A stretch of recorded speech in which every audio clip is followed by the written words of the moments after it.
Oh, there we go. All right.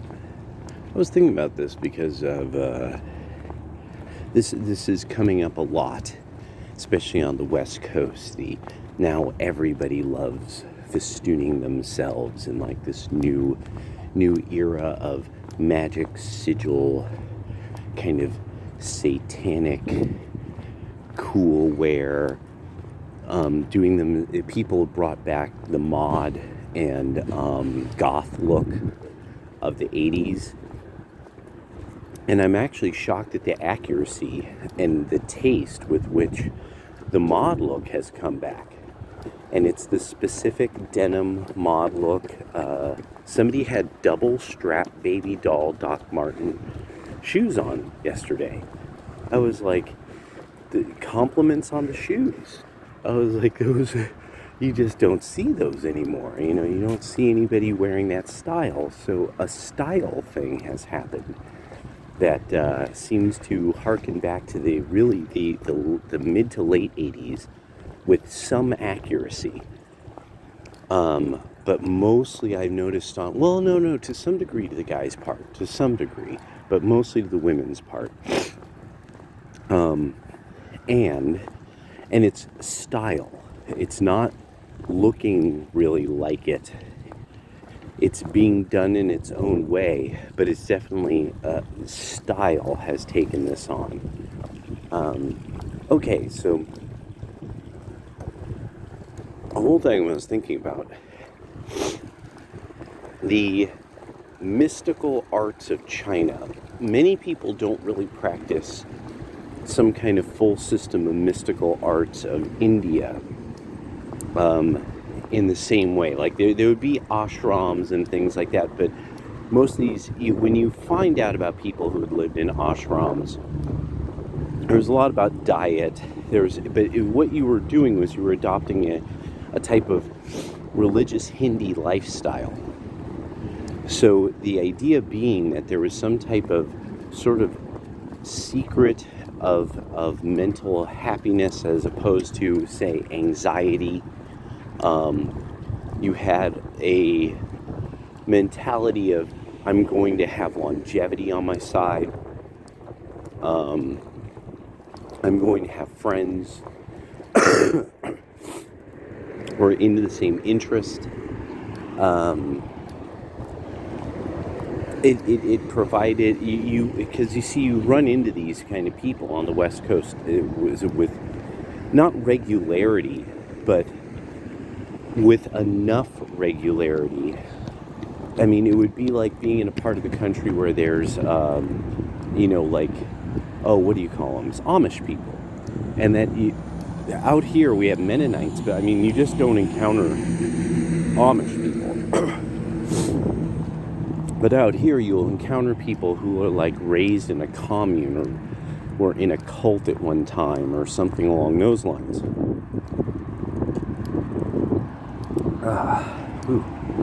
So, you never really hear about kung fu cults, really. There are martial arts cults that have existed. But I mean, overall, when you hear about Westerners practicing sort of Taoism, is the idea, it's really an adoption of a lifestyle far more along the lines of something from, like the Ming Dynasty of China or Tang Dynasty of China in some way. So I had to think about this. I was like, people don't think of this in terms of Christianity, that Christianity is mainly it's mystical practices of prayer, but the group meeting of the rite that you do. A lot of people don't understand, no, you do that in Taoism. It finally occurred to me, I should kind of make clear, being somebody who is involved in kind of American Taoist stuff and Buddhist stuff, that it's like, no, you meet for some type of rite. It's hard to assemble people for any more elaborate rite because, of course, this rite is foreign often and hosted by some smiling Asian person. You should definitely meet them. And rather than that, say, people had kind of adopted their own thing, that they were starting to try to include that which they found of value in that kind of form of mysticism, and then make it theirs, make it theirs. That they would bring back the Saturnalia or whatever, but they would, I don't know, use the power of Kung Fu or something like that. Because you got to make it yours. You got to make what comes new to your life and new to your people yours. That's it. Just is the way it is. And one of the things about it is with Taoism and all that, and especially like Kung Fu and the mystical arts of this, that, and the other, is these were arts that have changed form over centuries. Some were imported to some degree to China. Some completely, Han developed, but others developed by like different ethnic groups. So they've gone through sort of vetting and application by lots of people. So that's why you even get Southern and Northern Kung Fu styles, where you get how people concentrate on their fight game differently. And so, because what you get, the Buddhists were the people who come up with a word for this. There is a word, I'm sure, in Christianity. They call it skillful means. So you develop skillful means of some sort. That what it is that you just start doing meditation, and meditation is a concentration on a single focus, on a single point of focus. So if you're doing martial arts, it's that you typically will have a single point of sort of tense focus of an action, whether it's some kind of kick or strike or something. You're concentrating on that body action completely. And it's an easy way for no budget, because you don't need machinery, to actually develop the body very, very, very well. And so but that's one of these things, is that it's its own method. And so that's why, like, when, say, there's a book out, Dr. Yang Ming's book on the iron body, Damo's Kung Fu, and people who are familiar with, say, Montauk Chia and Montauk Chia's Neijing system. And now there's another guy who's working with, I want to say Hava or Vava Fitness. He also has a Neijing system, the Monkey Master, and who really, he reminds me a lot of my teacher. I have no problem thinking that the guy from Vava Fitness is totally legit. Like, there's certain things that he's brought up that I'm like, okay, this guy knows, like, a lot. Like he's just rattling this off. And there was just enough stuff about him that I'm like, holy crap, it's like my teacher died and like his twin brother or something. Like, it was weird. Like his former classmate or something. So the mystical arts, how impressed Americans have been with things like Kung Fu, karate, stuff like that. It's good because it's what Americans do. That Americans appreciate very much stuff we find curiously awesome from other places, to the point where, we'll do anything to get experts. We'll build a thing for it. We will throw a lot of interest money at curious exploits that we just find we want them. We want to know how to do that. And so, I mean, in America, we have yoga competitions, like huge ones. Um, in America, we have these martial arts competitions, like nothing can be imagined, the money that goes into these. Sometimes there's people, a lot of martial artists who live here in the United States that they would have long been offed by the commies. San Francisco and the Bay Area, there's hella people there that it's like, no, at a certain point, they couldn't go back there. They weren't enemies of the state, but they no longer had the right kind of friends. We had Chinese people in my town, for multiple 100 years, if I remember, by the time I was an adult. So, anyway, no. But it had been about 140, 150 by the time I was an adult, something like that. 140, 120, maybe 150. But anyway. So we're really impressed by all these like wild and crazy mystical arts these people do. And the thing is, they aren't necessarily associated with Taoism itself. Like when you look into like Ancestor Lu, this is, turning the mirror on itself. This is something that you'll also find sutras that have similar kind of ideas.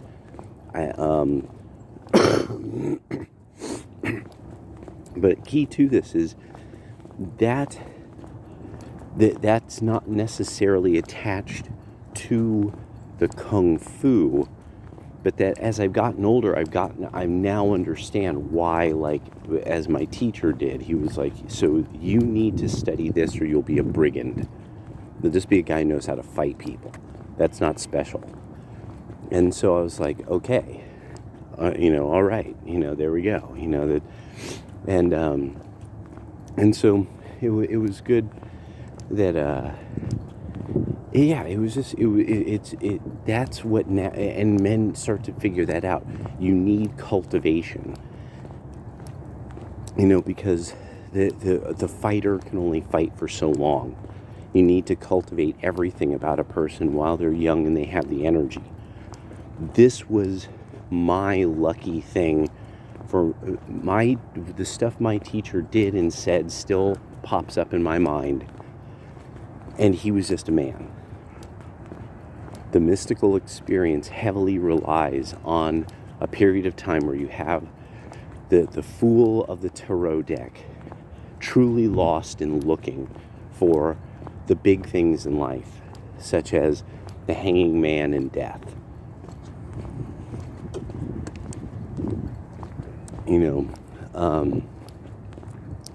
Yeah. And so anything that makes you reflect deeply upon yourself ends up becoming quite the esoteric part.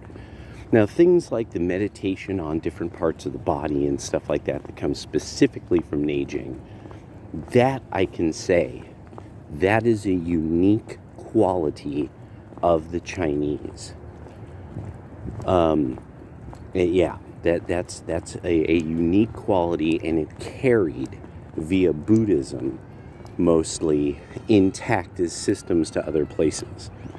For us, it was via the various Taoist martial artists that mostly specialized in Tai Chi Chuan. But it really is that we really have this sort of uniquely, and so one of the things about especially something like Taoist meditation, the idea is not power. This is the other thing that is, when you actually practice, some form of the mystical tradition, and it's like a real thing, you end up finding out, no, you have, you're doing it to achieve a type of harmony with nature. You're trying to be, you're trying to achieve an integration with nature, that you have integrity that is seems to have almost a quality that is cosmic. That's the idea.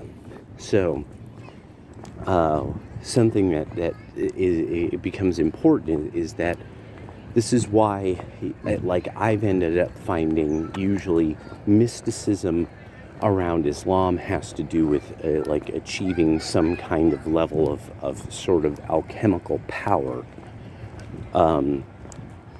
Taoists and Buddhists, they're like, no, something like power, that's a skillful means being demonstrated. This is something that it comes to you, but this is meant to build a type of spiritual power for when you have to move on from this life.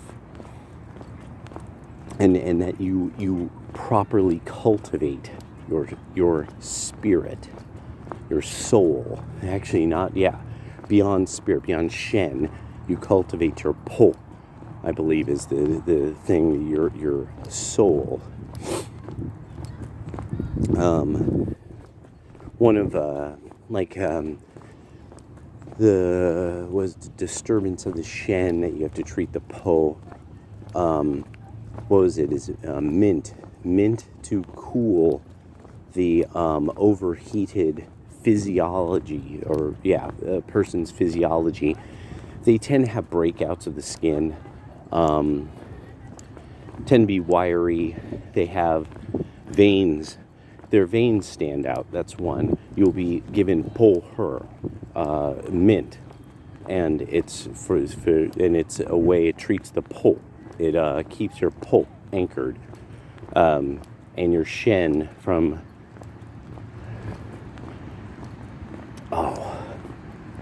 not dissipating, but expanding, spreading. It keeps your Shen dense.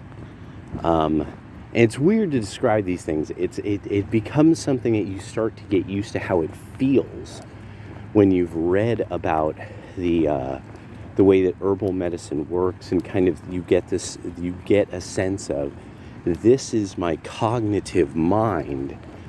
This is this feeling that is kind of an overall psychosomatic feeling that most of the time in Chinese medicine would be Shen.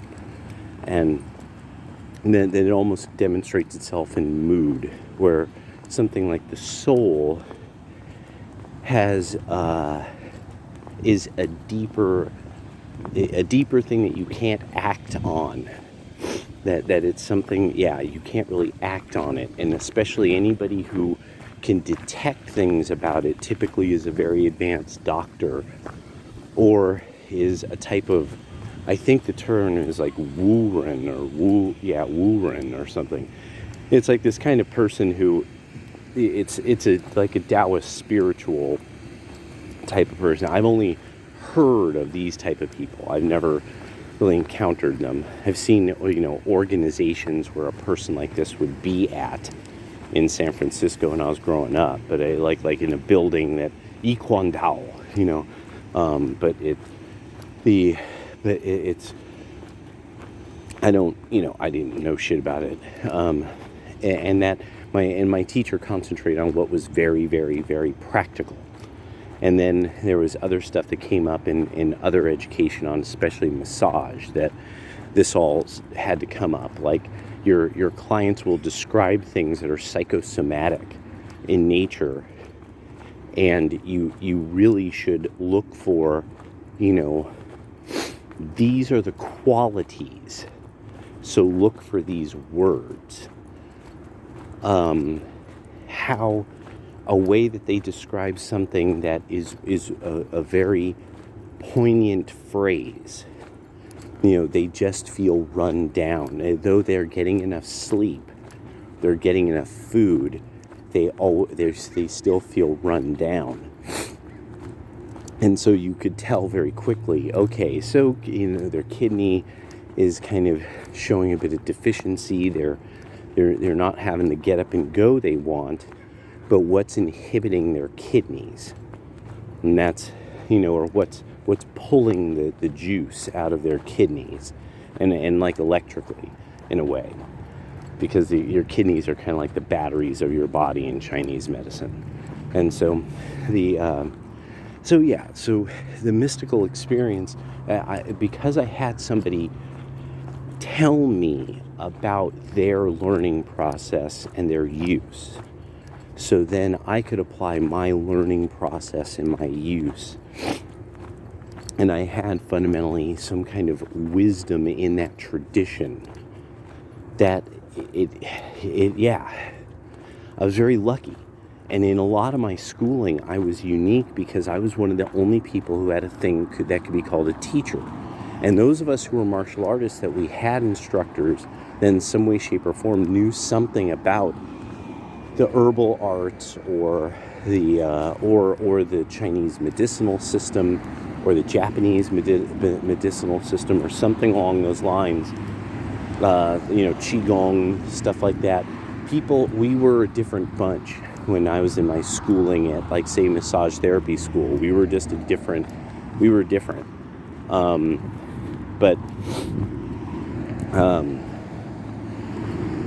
That's why when I see kind of this faux mysticism, like magical sigils and such, like, it means less and less and less to me. They're actually kind of funny. It's that feeling almost like Tom Bombadil, where he just takes the ring and looks at it and is like, what is this? And he just looks at the ring and gives it back to them. And with relative disinterest, and thinks it's like kind of a funny little item that they're carrying around.